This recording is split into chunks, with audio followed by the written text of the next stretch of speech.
Alhamdulillahi Rabbil alamin, wassalatu wassalamu ala khayri khalqihi Muhammadin wa ala alihi wa sahbihi ajma'in. Zahvala i zahvala pripadaju uzvišenom gospodaru, gospodaru nebesa i zemlje, gospodaru svih naših blagodati kojim na svakoj blagodati zahvaljujemo. Salavat i salam na posljednjeg Božijeg poslanika Muhammeda sallallahu alaihi wasallam, na njegovu časnu porodcu, na njegove plemente ashabe i na sve vjernike i vjernice koji ga slijede do sudnjega dana. Poštovana braćo, u prethodnim danima svjedoci smo nekih nemilih događaja koji su se dešavali, koji se dešavaju našoj braći muslimanima u svijetu. Svjedoci smo onoga što se desilo na Novom Zelandu, međutim mi ne smijemo dozvoliti da to što se desilo postane naše stanje, odnosno naš karakter, nego samo naše trenutno stanje iz kojeg dovimo Allahu dželešanuhu za našu braću muslimane u svakome dijelu svijeta.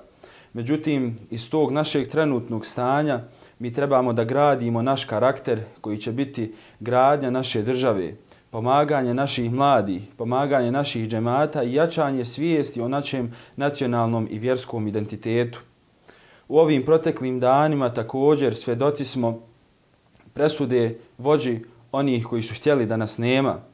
Historija će i to zapisati da je manji entitet u Bosni i Hercegovini, našoj najdražoj domovini, nemoguć i neodrživ zbog toga što je nastao na genocidima, zbog toga što je nastao na udruženim zločinačkim poduhvatima, zbog toga što je nastao na maltretiranjima, omalovažavanjima i silovanjima naših sestri muslimanki. Historija će zapisati da je to nemoguće.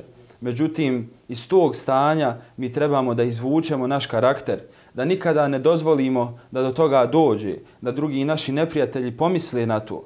Mi moramo izvući pouku iz tih situacija i učiti iz historije i ne dozvoljavati da se to dogodi, jer mi moramo jačati našu državu, moramo jačati naše društvo i gurati naše mlade naprijed.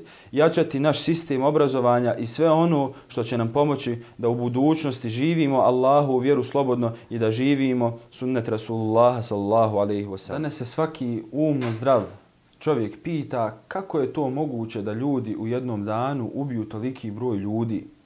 Kako je moguće da jedan čovjek ubije drugog čovjeka? Koji to politički koncept podržava ubijanje stotine hiljada ljudi u čak jednom danu? Koja vjera podržava i ohrabruje ljude da ubijaju pripadnike drugih vjera? Kako je to moguće? Čovjek povrijedi životinju pa mu bude teško zbog toga što je povrijedio živo biće, Allahovo stvorenje. Sociolozi, teolozi, psiholozi mnogo godina su izučavali ovaj fenomen i odgovor na ovo teško pitanje pronašli su u mitologiji. Kada mjesto vjere zauzme mitologija, onda ovaj koncept ubijanja postaje normalan. Kakva je to i koja mitologija nad nama počinila genocid? To je važna tema nama danas i o njoj moramo jako i veoma često govoriti. Vi znate i znamo da je Kur'an jasan što se tiče ovoga principa. U Kur'anu Allah dželešanuhu nama vjernicima i svim ljudima poručuje ko ubije jednog čovjeka koji nije ubio nikoga ili koji nije nered na zemlji činio, kao da je ubio sve ljude na zemlji, kao da je cijelo čovječanstvo ubio. Također i u kršćanstvu ubijstvo je čin koji čovjeka dovodi do onečišćenja. Jedna od zapovjedi Biblije jeste i ne ubij. Na šta se pozivaju onda oni koji kažu da je ubijstvo muslimana, da je puštanje muslimanske krvi pohvalan čin? Oni se pozivaju na mitologiju koju su sami stvorili i u nju vjeruju. Poznata nam je istraga Poturica koja se počela dešavati sa Njegošem, koji je ovaj čin smatrao pohvalnim činom i nije bio u ravni sa ubijstvom, nego je to bio pohvalan čin koji je bio u ravni sa krštenjem. Puštanje muslimanske krvi, dobrovoljno ili nasilno, značilo je pohvalan čin, odnosno značilo je krštenje, kako su oni to nazivali, krštenje u vodi ili krštenje u krvi. Krštenje u vodi ako sam prihvati da odbaci islam i da prihvati kršćanstvo, ili krštenje u krvi, ubijstvo muslimana. U to vjeruju oni koji su pozivali i koji su radili i ubijali muslimane, koji su počinili genocide u našoj zemlji kojih je bilo mnogo u prethodnom periodu. Njihova mitologija počinje sa kazivanjem o legendi o Lazaru. Lazar je svoj život dao, a ubice su Poturice, odnosno slavenski muslimani. Lazar je svoj život dao i on je u njihovoj mitologiji poput Isusa. On je zaslužio to mjesto. Ova priča se nastavlja i u Andrićevim romanima. Kako vidimo, na Drini ćuprija nemoguće izgraditi ćupriju, te mu vile savjetuju da u samu ćupriju ugradi dvoje pravoslavne novorođenčadi, koje će majke dolaziti povremeno i hraniti. Tek tada je moguće sagraditi taj most. Na kraju ovaj roman se završava sa ubistvima i sa ubistvima nabadanjem na kolac, što će biti najava strašnih ubistava 92. do 95. kada je bila agresija na našu domovinu Bosnu i Hercegovinu. Međutim, mi danas moramo biti svjesni kuranskih poruka. Moramo znati šta nam one znače i Allah dželle šanuhu kaže: "Esta'idhu billah wa la tahinu wa la tahzanu wa antumul a'launa in kuntum mu'minin." Nemojte se žalostiti i nemojte biti tužni, jer ćete vi uistinu pobijediti ako se na Allaha oslonite. Allah dželle šanuhu nam kazuje da se ne smijemo žalostiti, ne smijemo biti tužni, nego moramo imati iskren oslonac na Allaha dželle šanuhu.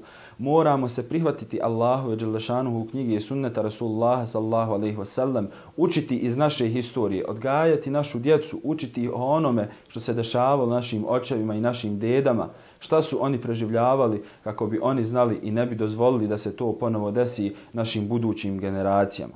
Draga braćo, zapamtimo dvije poruke koje nama danas u ovoj našoj zemlji garantuju mir i sigurnost. Naš mir trebamo tražiti u ovoj našoj plemenitoj bosanskoj zemlji, po ovim plemenitim bosanskim vrletima. Ovdje se smirujemo. Ovdje trebamo tražiti naš mir i ovdje on treba da bude. Pred nama je otvorenje Aladža džamije u Foči, mjestu koje je preživilo velike genocide, velike stvari su se tamo dešavale.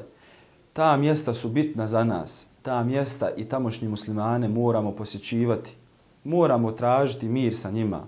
Moramo graditi svoj mir na takvim mjestima.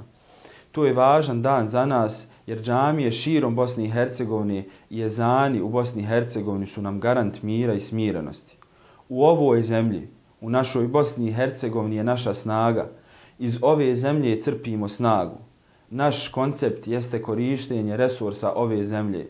Našu nauku trebamo da gradimo na tome i buduće generacije da odgajamo na tim stvarima.